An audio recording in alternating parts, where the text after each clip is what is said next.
কবরে প্রথম প্রশ্ন করা হবে, মার রব্বুক, তোমার রবের নাম কি? আমাদের রব কে? ওমা দীনুক, তোমার ধর্মের নাম কি? আমাদের ধর্মের নাম কি?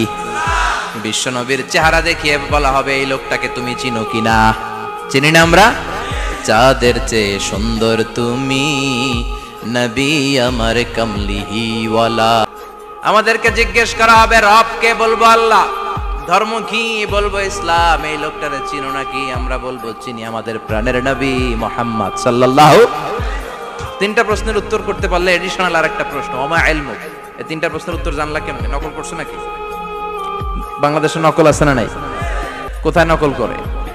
হ্যাঁ, কিছু লিজেন্ড আছে দেখি, একেবারে জামার ভিতরে নকল, টুপির ভিতরে নকল, স্কেলের ভিতরে নকল, মৌজার ভিতরেও নকল। আছে না নাই? কথা বলেন। ফেরেশতারা বলবে, তুমি তিনটা প্রশ্নের উত্তর করলে কি করে?